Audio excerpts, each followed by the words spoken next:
The campfire was dying.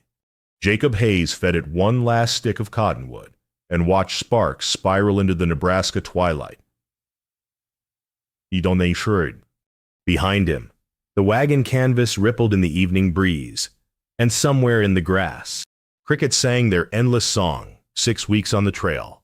6 weeks of dust and heat and the slow creak of wagon wheels. 6 weeks closer to Oregon and the land claim waiting there.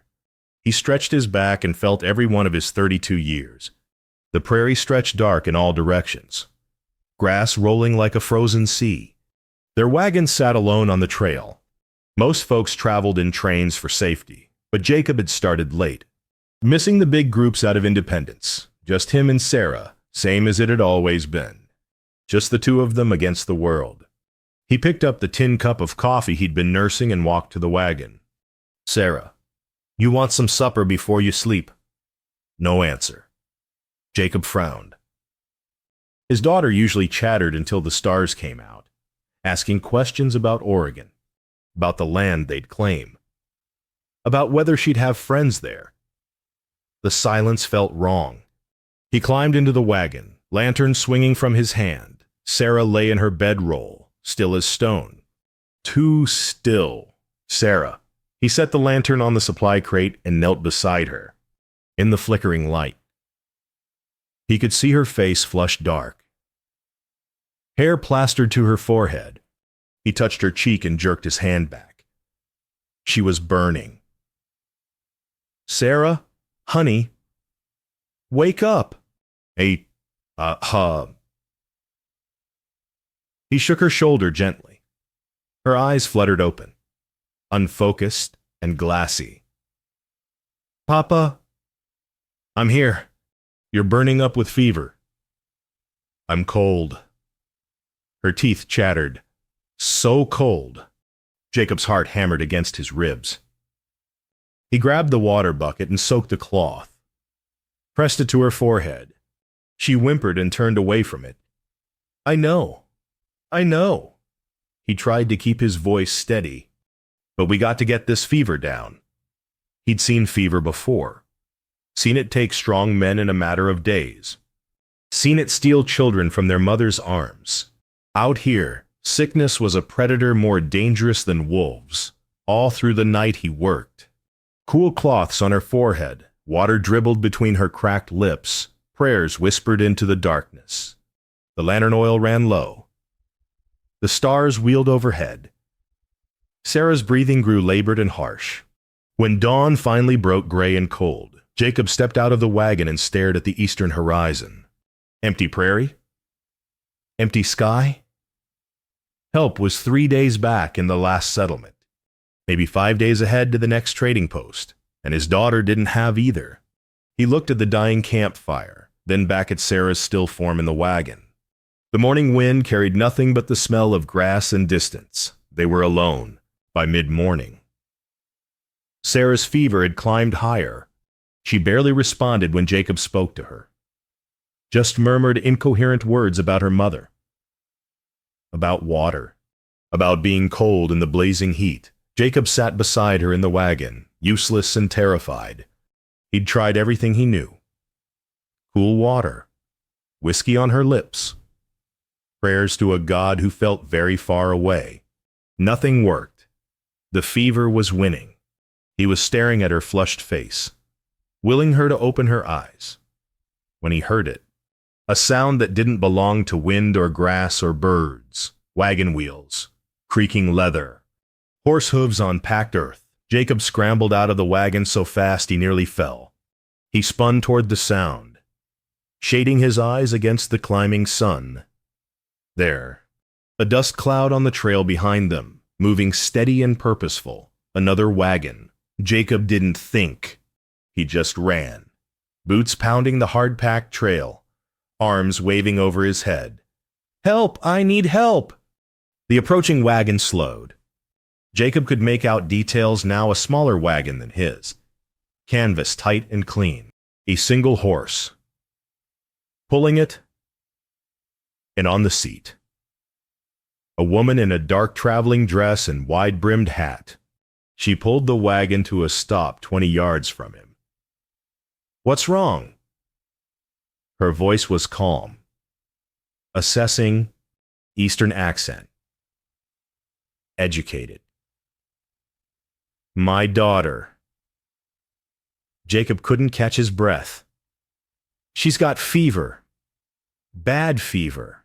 She needs, I don't know what she needs. The woman set the brake and climbed down. She was maybe 40, with gray streaking her dark hair and sharp eyes that took in everything. And how long has she had the fever? Since last night, but it's getting worse. Show me. Jacob led her to his wagon. She climbed in without hesitation.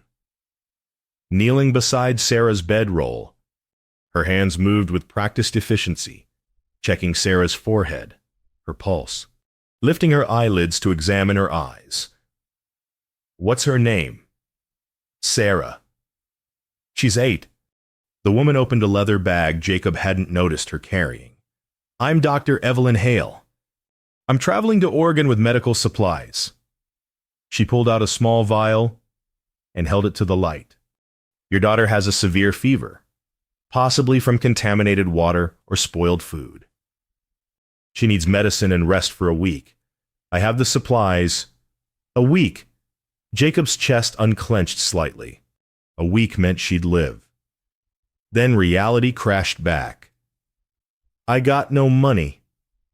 The words tasted like ash. I got nothing to pay you with. Dr. Hale glanced at him, then back at Sarah. I see. Jacob looked around the wagon desperately. His tools, his supplies, the trunk with Mary's few belongings he couldn't bear to leave behind, none of it worth a doctor's fee. His eyes landed on the wagon itself. Take this. He gestured to the canvas walls around them. The wagon, it's all I own. But it's solid. Good wheels. You could trade it for whatever you need. Dr. Hale stared at him. You'd be stranded. My daughter would be alive. The words came out hard and certain. Jacob met her eyes and didn't look away. He meant it. Every word. The wagon. The supplies. The land claim waiting in Oregon. All of it meant nothing if Sarah died. Dr. Hale was quiet for a long moment, studying his face. You'd give up everything, she said softly. Just like that. Not everything. Jacob's voice never wavered. I'd still have my daughter. Dr. Evelyn Hale had seen desperate men before. In 10 years of frontier medicine, she'd watched fathers beg, mothers bargain, families offer everything they owned for one more day with their sick children. But something in Jacob Hayes' face stopped her, not the desperation. That was familiar. It was the clarity, the absolute certainty that his daughter's life mattered more than his own survival. She'd known that kind of love once. I don't need your wagon. Mr. Hayes, she pulled a brown bottle from her bag. But you'll need to learn what I'm going to teach you. Fever care. How to recognize the signs. How to treat it before it gets this bad. Jacob blinked. You'll help her without payment. I'll help her. And you'll learn. That's the payment. She didn't tell him about Caroline. About the 5-year-old daughter she'd lost to scarlet fever back in Missouri. About how she'd known every treatment, tried every remedy, and still watched her baby die. About how she'd fled west afterward, unable to bear the practice she'd failed at when it mattered most. She didn't tell him that treating his daughter felt like a second chance she didn't deserve. We'll need to make camp here. Evelyn said, she can't travel like this. A week minimum before she's strong enough to move. The trail. Jacob started. But the trail will still be there next week. Evelyn measured out a careful dose of willow bark extract. Your daughter won't if we don't act now.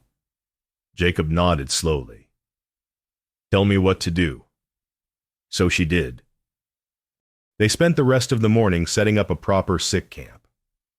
Evelyn positioned her wagon next to his, creating a sheltered space between them. Jacob fetched water from the creek a mile south, while she organized her medical supplies. When he returned, she showed him how to brew willow bark tea, how to make cooling compresses, how to recognize if the fever turned toward crisis. His hands were clumsy at first, rough from farm work and trail driving, unused to the delicate measurements medicine required. But he learned fast, and he didn't waste time with useless questions. You raised her alone? Evelyn asked as they worked. Her mother died when Sarah was born.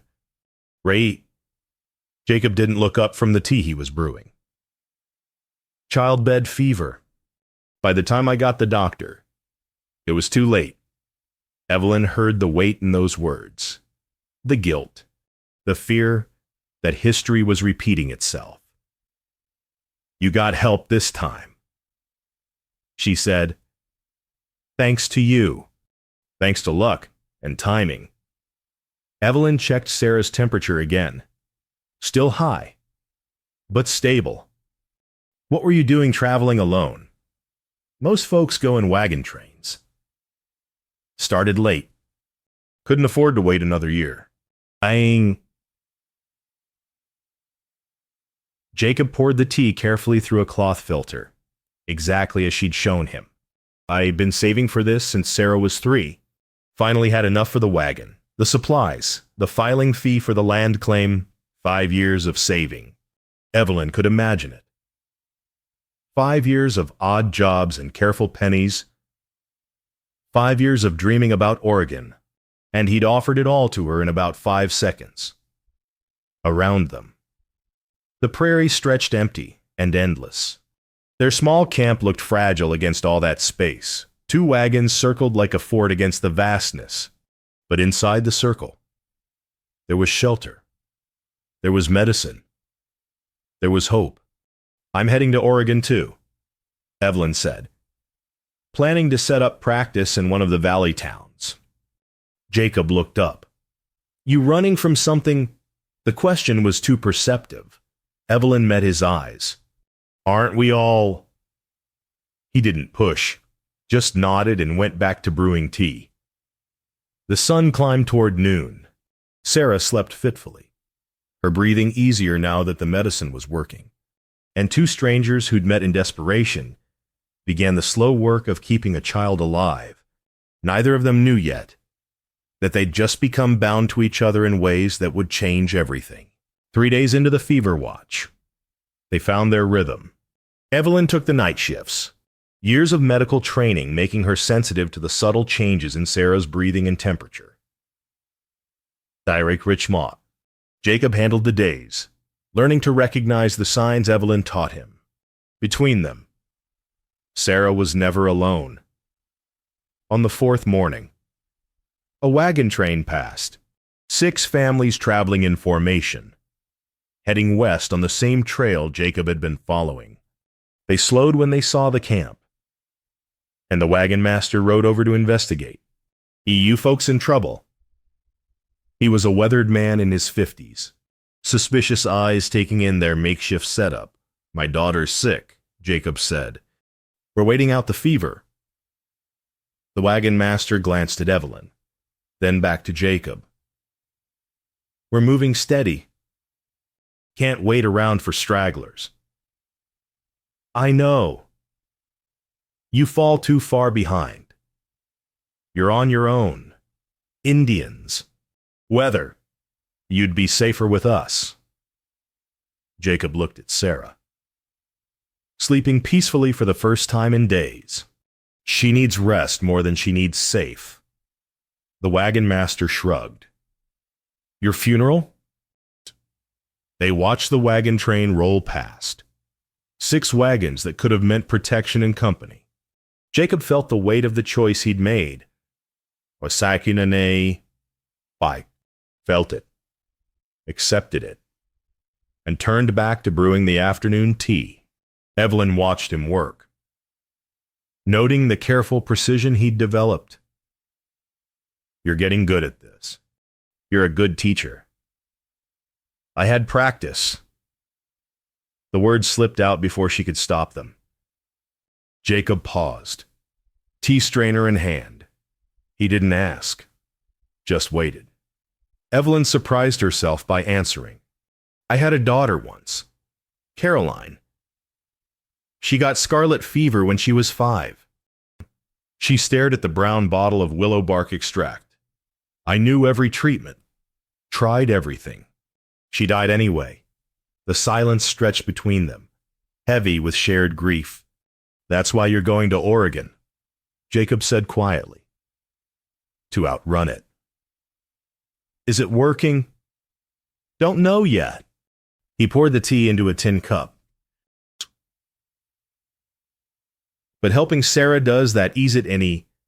Evelyn had to think about that. Did it ease it? Or did it just make her remember Caroline's face more clearly?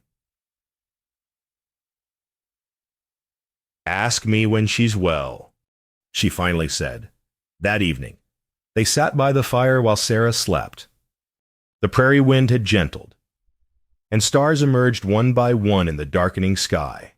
Evelyn taught Jacob about different kinds of fevers, how to spot pneumonia versus simple infection, which herbs grew wild that could help in emergencies.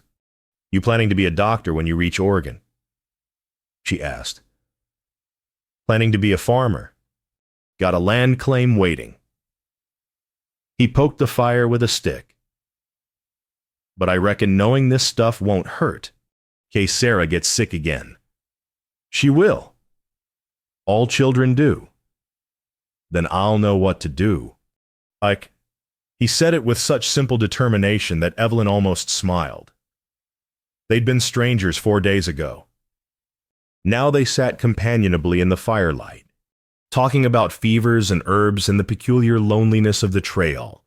Jacob told her about raising Sarah alone, about teaching himself to cook and mend and braid hair. Evelyn told him about medical school back east, about being one of 3 women in her class, about the look she still got when people discovered she was a doctor. They'll need doctors in Oregon. Jacob said, they'll need farmers too. The fire crackled. Sarah stirred in the wagon, but didn't wake. The night settled around them like a blanket. You know what surprised me, Jacob said, when I offered you the wagon. I wasn't scared. I was sure. Like I finally understood what mattered. Evelyn understood that. She'd felt the same clarity the day she'd packed her medical bag and headed west, leaving Caroline's grave behind. Out here, she said. You learn what you can't live without. Everything else is just weight. Jacob nodded slowly, watching the flames. And somewhere in that quiet moment, they both realized they'd stopped being doctor and patient's father. They were becoming something else, something neither of them had expected to find on the empty prairie. They were becoming friends on the 6th night. Sarah's fever broke. Not the false breaks they'd seen before, where the temperature dropped only to spike again. This was different.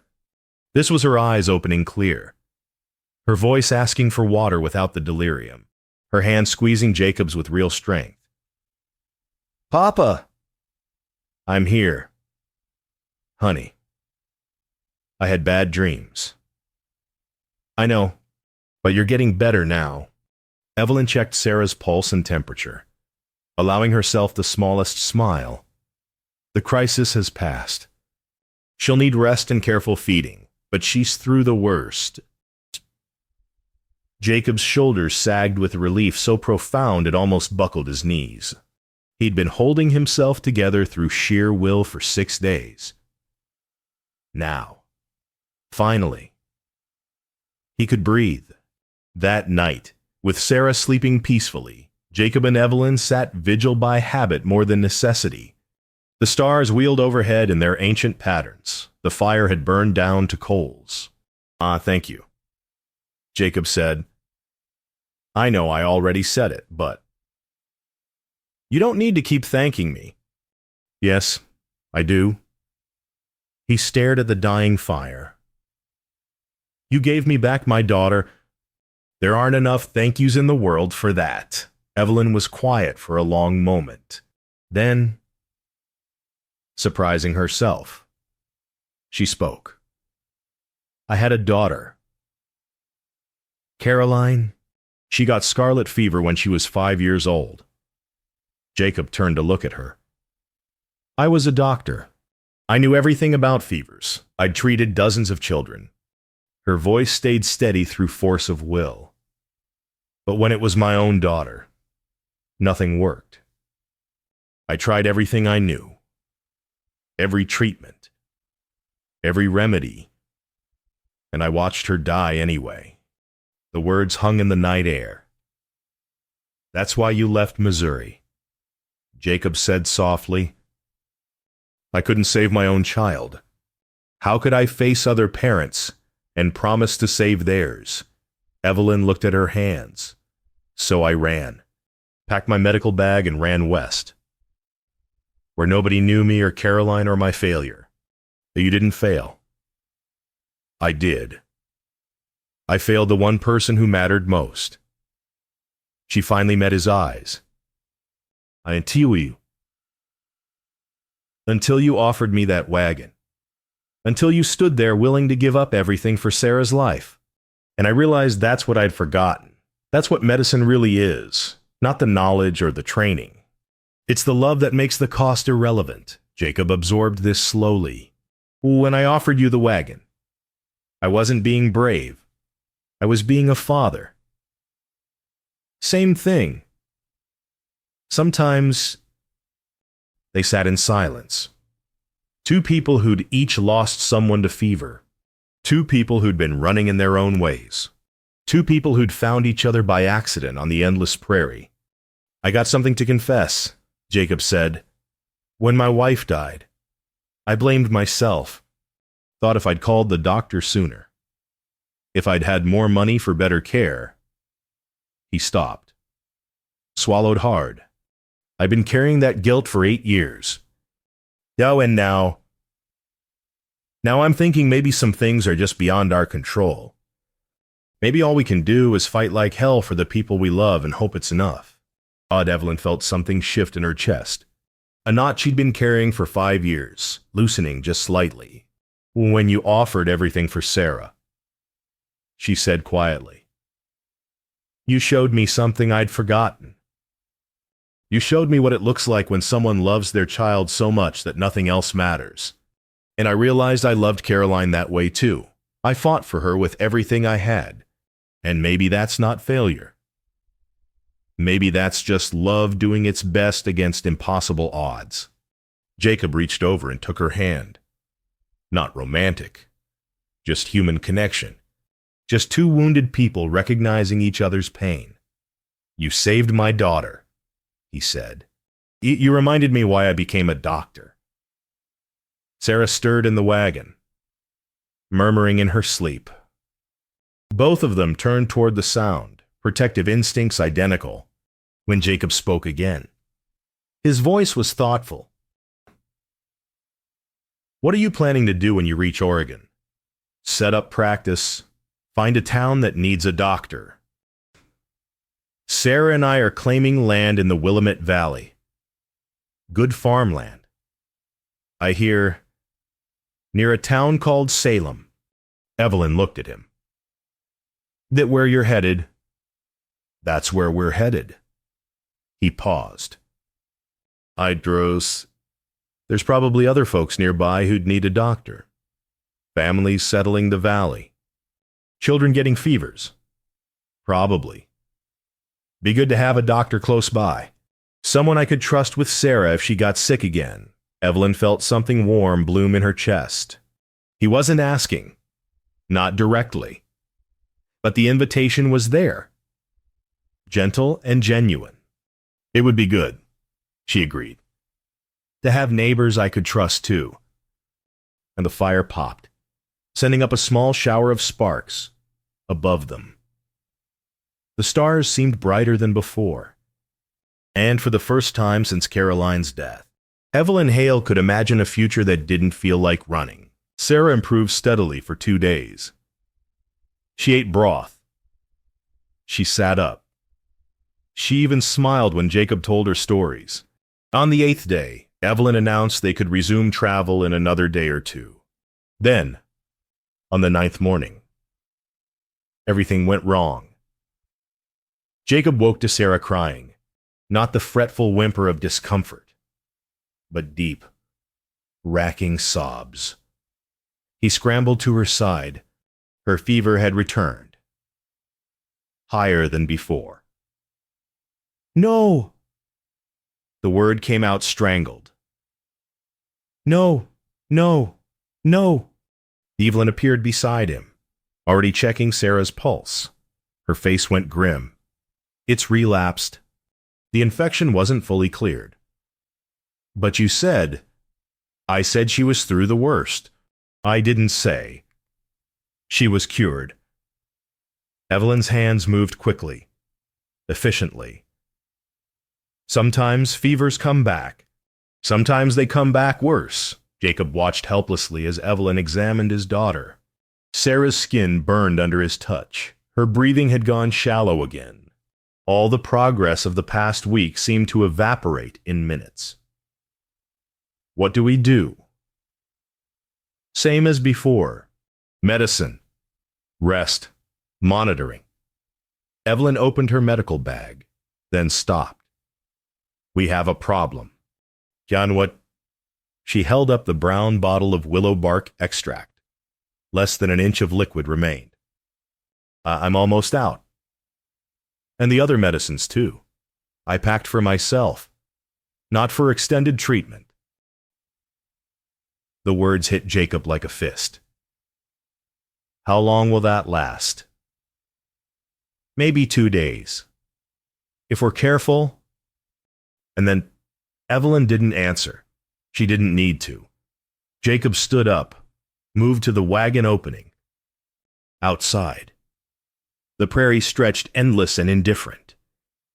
The nearest town was days away. The wagon train that had passed them was long gone. "There's got to be something." His voice came out desperate. "I got my tools, my supplies. Take them. Trade them." "There's no one to trade with out here." "Then I'll go. I'll ride to the next town. I'll buy more medicine." "You can't leave her, and I can't spare you the time it would take." Evelyn's voice was gentle, but firm. "We work with what we have." Jacob turned back to her, and she saw his face crumbling. "I got nothing. Nothing else to give. No money. No trade goods. Nothing that can save her. You have yourself. You have what you've learned." "That's not enough." The shout startled both of them. Jacob rarely raised his voice, but now all the fear and helplessness came pouring out. "It's not enough," he said again, quieter. "I'm not enough." Before Evelyn could respond, the sky opened up. Rain came sudden and violent, the way it did on the prairie. Within seconds, it was a deluge. Thunder cracked overhead. Wind tore at the wagon canvas. "The supplies!" Evelyn grabbed for her medical bag. "We can't let them get wet." They moved together in frantic coordination. Jacob secured the wagon covers while Evelyn protected her medicines. Rain lashed at them, cold and relentless. The wind threatened to rip the canvas clean off. A particularly strong gust caught Jacob's wagon cover. The ties snapped. Canvas whipped free, and rain poured in. "Jacob!" He lunged for it, caught the canvas, fought to pull it back into place. The wet fabric was impossibly heavy. His hand slipped. The wind yanked harder. Then Evelyn was there beside him, grabbing the other edge. Together, they wrestled it back, tied it down with rope, secured it against the storm. They worked through the afternoon and into the evening, battling the elements, checking on Sarah between crises, keeping the medicines dry, preventing the wagons from flooding, moving as one unit, anticipating each other's needs, covering each other's mistakes. When the storm finally passed, near midnight, they were both soaked and exhausted. Sarah's fever still raged, the medicine bottle was almost empty, and the prairie mud would make travel impossible for days. Jacob sat in the mud beside his wagon wheel, head in his hands. Evelyn stood over him, rain dripping from her hair. "We're out of options," he said. "We're not dead yet." "Might as well be." Evelyn knelt in the mud beside him. "Listen to me. I've seen people survive impossible odds. I've seen fevers break when they shouldn't. I've seen children cling to life for reasons I can't explain. Faith and hope won't cure her. No. But giving up will definitely kill her." Evelyn's voice went hard. "You offered me everything for her life. You willing to give up now?" Jacob looked up at her, and she saw the brokenness in his face. "I don't know how to save her," he whispered. "Neither do I. Not for certain." Evelyn held his gaze. "Yeah, but I know we keep fighting. We use every drop of medicine carefully. We try everything we know, and we hope like hell it's enough." The rain had stopped, but water still dripped from the wagon covers. In the distance, lightning flickered. "I'm scared," Jacob admitted. "Me too." "I'd ye all." Rain. And somehow sharing that fear made it bearable. Sarah's fever climbed through the night. Jacob watched helplessly as his daughter's breathing grew more labored. Her skin blazed under his touch. The medicine was gone. All Evelyn's knowledge, all Jacob's newfound skills, none of it seemed to matter. Around 3 a.m, Sarah stopped responding entirely. "Evelyn?" His voice cracked. "Evelyn. She's not waking up." Dr. Hale checked Sarah's pulse, her breathing, her pupils. Her face revealed nothing, but Jacob saw her hands trembling slightly. "She's in crisis. The fever's too high. Her body's shutting down." "No." Jacob grabbed Sarah's limp hand. "Sarah, honey, wake up. Please wake up." Nothing. Just shallow breathing and burning skin. "We're losing her."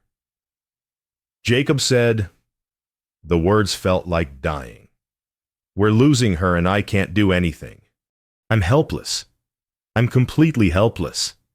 He'd kept himself together for 9 days, through the fear, and the sleepless nights, and the constant worry, but now, watching his daughter slip away, despite everything, something in him broke. "I can't save her. Tears ran down his face. "I'm her father, and I can't save her. I got no money, no medicine, no way to help her. I'm useless." Evelyn grabbed his shoulders, forced him to look at her. "You brought her 2,000 miles with nothing but that wagon and hope. You found help when there was none. You learned medicine in a week that takes most people years to understand. You offered everything you owned without hesitation." Her voice was fierce. "That's not useless. That's not helpless. That's the strongest thing I've ever seen. But she's dying, and you're fighting for her, right now. That's what matters. It's not enough. It's everything." Evelyn's grip tightened. "Do you know why I'm here? Why I stayed when I could have just given you medicine? And left?" Jacob stared at her through his tears. "Because when you offered me that wagon, I saw something I'd lost. I saw a father who loved his daughter so much that nothing else existed. and I remembered I loved Caroline that way too. I fought for her, with everything I had, and when she died, I thought that meant I'd failed. You did everything you could. So are you. Right now, you're doing everything you can. Evelyn's eyes were wet, too. I couldn't save my daughter, but maybe I can save yours. And maybe you can learn to save others someday. Maybe that's why we met on this trail. Maybe that's the whole point.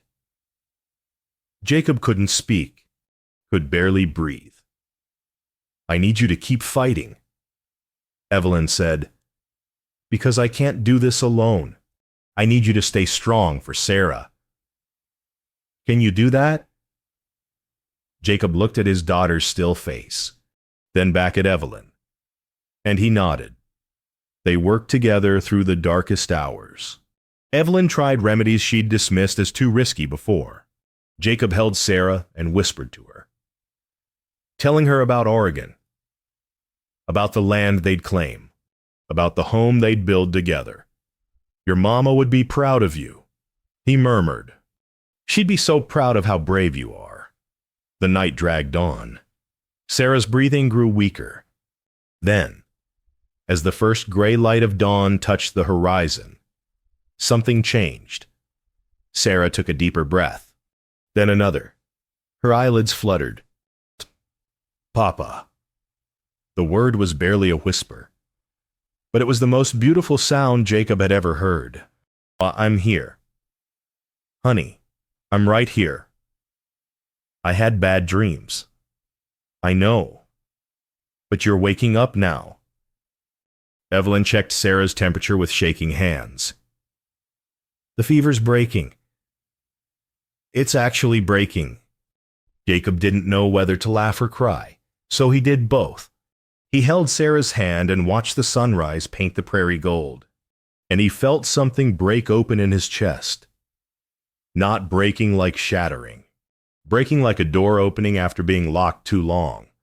You did it, he said to Evelyn. We did it, she corrected. Sarah's eyes closed again, but this time it was real sleep. Healing sleep. Her breathing steadied. Her skin began to cool. The worst was over. Jacob and Evelyn sat together as the sun climbed, neither speaking. Words felt inadequate for what they'd just survived. He just told them so, Finally, Evelyn said, You know what I learned these past 10 days? What? That running doesn't work.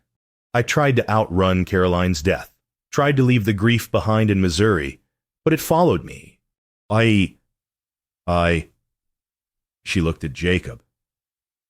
Until I met you. Until I fought for Sarah, and I realized I don't need to outrun it. I need to honor it. By helping people. By being the doctor Caroline would have wanted me to be. Jacob understood. Sarah's all I got, but maybe that's enough. Maybe being her father, keeping her safe, teaching her how to be good, maybe that's enough purpose for any man. It's more than enough. Yet they watched Sarah sleep, watched the sun rise on a new day, watched the prairie come alive with morning light. Oh no, Shakristurbini. And both of them knew, without saying it, that they'd been changed by this trial, that they'd found something on this empty stretch of trail that neither of them had been looking for. They'd found each other, and in doing so, they'd found themselves. 3 days later, Sarah sat up and ate solid food for the first time. A week after that, she walked around the camp without help. 2 weeks after the fever broke, Evelyn declared her well enough to travel. They broke camp on a clear autumn morning, the air crisp and promising. Jacob hitched his horses while Evelyn packed her medical supplies. Sarah, thin but smiling, helped organize their belongings before they set out. Jacob walked over to Evelyn's wagon. I still owe you, he said. You don't owe me anything. I offered you my wagon. That offer still stands.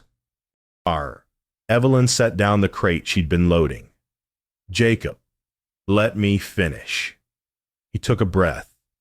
When I made that offer, I was desperate. I would have given you anything to save Sarah. But now, after everything, he paused, choosing his words carefully. Now I understand what you taught me. It's not about payment. It's about what we give for the people we love. Exactly. So I can't offer you the wagon anymore, because that would make it a transaction. And this isn't about transactions. Evelyn waited, curious where he was going. Instead, Jacob said, I want to offer you something better, something that matters more than a wagon or money, or any kind of payment. What's that? Come settle near us in Oregon. Be our neighbor. Let me help you build your practice. Let Sarah grow up knowing the woman who saved her life. He met her eyes. Let us be family. The chosen kind. Evelyn felt her throat tighten. In all her planning. In all her dreams of Oregon. She'd never imagined this. She'd imagined starting over alone. Building a practice alone. Living alone with her grief and her determination. She'd never imagined finding people who felt like home. I don't know what to say. Say yes. Sarah appeared beside Jacob, grinning. Please. Dr. Hale Papa told me about Oregon, about the valley and the mountains and the rivers. We could all be neighbors. You could teach me about medicine. Could I now? Papa says you're the smartest person he's ever met, and the bravest. Sarah took Evelyn's hand. And I think you're lonely like we used to be. But you don't have to be lonely anymore. Out of the mouths of babes, Evelyn looked at this 8-year-old girl who'd nearly died in her arms, who'd fought back from the edge with nothing but stubborn will and a father's love. You're right, Evelyn said softly. I am lonely. I have been for a long time. Then come with us. Jacob's voice was gentle but certain. We're heading to the Willamette Valley. Good farmland. Growing towns. People who'll need a doctor. And 2 people who'll need a friend. Evelyn thought about Missouri. About the practice she'd abandoned. About Caroline's grave she'd left behind. About 5 years of running. And then she thought about the last 2 weeks. About fighting for Sarah's life. About learning to trust again. About finding purpose in the work instead of pain. The Willamette Valley, she said. That's near Salem, right? Right near it. I hear it's good country for new beginnings. Jacob smiled. The best? Then yes. Evelyn squeezed Sarah's hand. Yes, I'll come. I'll settle near you. I'll be your neighbor. Sarah whooped and threw her arms around Evelyn's waist. Jacob's grin was bright enough to rival the sun. They finished loading the wagons in companionable silence. 2 wagons that had met in crisis, now traveling together by choice. 2 people who'd been strangers, now bound by something deeper than blood. As they set out westward, Sarah rode in Jacob's wagon, chattering about Oregon and asking Evelyn medical questions. The prairie stretched golden before them, and the mountains waited somewhere beyond the horizon. You know what's strange? Jacob called over to Evelyn. What? 2 weeks ago, I would have given everything to save Sarah. The wagon. My future. All of it. Chiu. Istai Sambritsoi. And now I'm giving you something better. I'm giving you belonging, community, family. Like Tot. He looked at his daughter, then at Evelyn. Turns out that's worth more than any wagon ever was. Evelyn understood. She'd learned the same lesson. What she'd offered Jacob wasn't medicine. It was hope. And what he'd offered her wasn't payment. It was home. They traveled together through the afternoon, two wagons rolling west toward new lives, leaving behind the place where they'd nearly lost everything, and instead found what they'd been searching for all along. 3 years later, autumn painted the Willamette Valley in shades of gold and crimson. Dr. Evelyn Hale's practice sat at the edge of Salem, a solid wooden building with a painted sign and glass windows that caught the morning light. Inside, shelves held medicines and instruments. Outside, a small garden grew the healing herbs she'd taught Jacob to recognize on the trail. Next door, Jacob Hayes's homestead sprawled across 40 acres of good farmland. The cabin was sturdy, built from Oregon pine with a stone chimney that smoked gently in the cool morning air. The old wagon that had carried him and Sarah across the prairie sat beside the barn. Weathered but intact. Not a working wagon anymore, just a landmark. A reminder.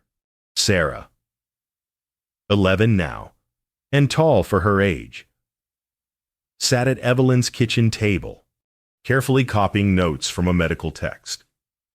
Dr. Hale, how do you spell inflammation? Sound it out. Sarah's tongue poked out in concentration as she wrote. Through the window, they could see Jacob working in his field, harvesting the last of the year's wheat. A knock at the door interrupted them. Evelyn opened it to find Margaret Peterson, one of the valley's newer settlers, holding a feverish toddler. What, Dr. Hale, please. Thomas has been burning up since yesterday. Bring him in. Evelyn took the child expertly, already assessing his symptoms. Sarah, fetch the willow bark tea, and bring cool cloths. Sarah moved with practiced efficiency, gathering supplies. She'd been learning medicine from Evelyn for 2 years now, soaking up knowledge like a sponge. Evelyn examined the toddler. Simple fever, probably from teething.